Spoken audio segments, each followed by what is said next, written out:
So in this area here, we kind of got 2 points of interest that we're gonna focus on, and we're really gonna take advantage of this tree that's behind me here. So we got this beautiful tree with all kinds of limbs, and then on this side here, we got a great barbecue fire pit area, but there's a lot of hardscapes in here, and it's gonna be tough for us to light a lot of these things. So we're gonna do a couple things. One, we wanna take advantage of this tree that's behind us. So what we're doing is we're gonna be uplighting it with a couple different lights because there are so many limbs and it is a wider tree. We've got 2 uplights that are gonna light both sides of this tree and really spread that light up into those limbs. And then we're also gonna be throwing some downlights from the top that are gonna be shining down for a couple different purposes. One is to highlight the area around the tree.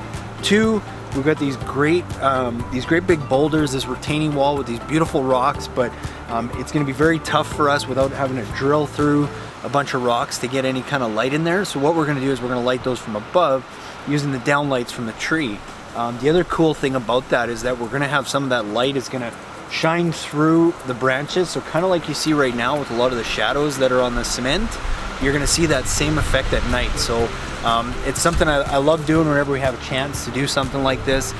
So again, with one light, we're not only highlighting the tree from up above, we're highlighting the barbecue area, and we're taking advantage of these this nice rock wall features. So sometimes being a little creative with a different kind of light can get you a lot of effects with just one light. And although you might pay more for that one light, in the overall picture, it's a great way to keep your budget down and a little bit smaller.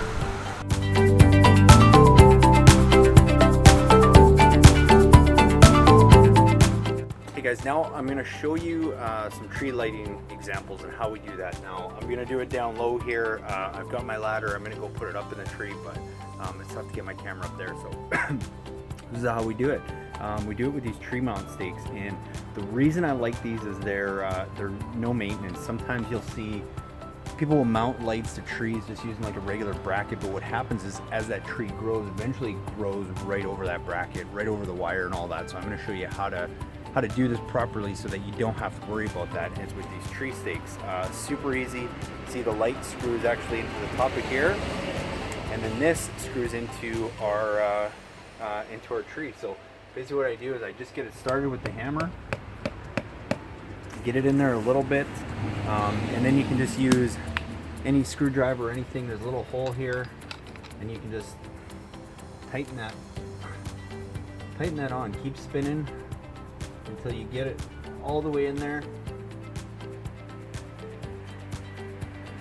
And the nice thing about that is now as the tree grows, it's easy to go and back that off. So as the tree starts getting wider and starts getting closer to the end, all you have to go do is do the opposite now, and you can just slowly back that off a little bit. So that's why I like that. Once you got it in there, pretty simple. Then your fixture is just a 1/2 inch thread. Just pops in there and screws in. Now I don't have this all the way in, so it's not going to be super steady, but it'll give you the right idea. And then you just make your adjustments, shine it down. One thing I will say is anytime you're doing downlight, something you do want to do is get one of these hex baffles. I don't know if you can see this little honeycomb. Sorry, this bee's bugging me here. This little honeycomb shaped filter.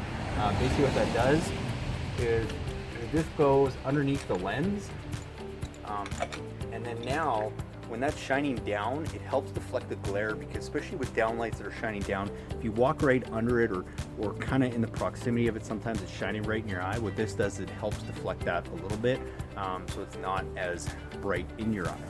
And then lastly, the other question I get is how do you go and secure the wire to the tree? Because you can leave it just dangling like this, which is great, but then it's visible and people don't always like that. So how you can go secure that is actually just use these zip ties with screw holes in it.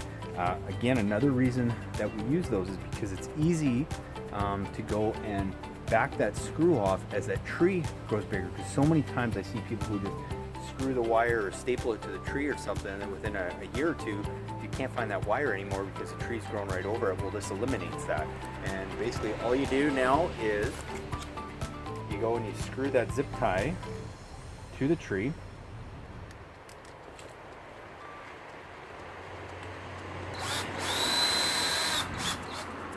And then you can go now put the zip tie around the wire.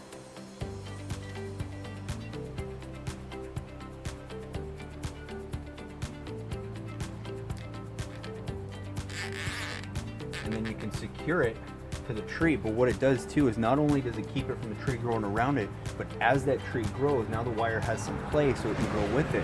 So at the base, anytime you do tree lighting, you want to leave a little bit of wire coiled up and buried so that tree can grow, and you just keep pulling that wire up.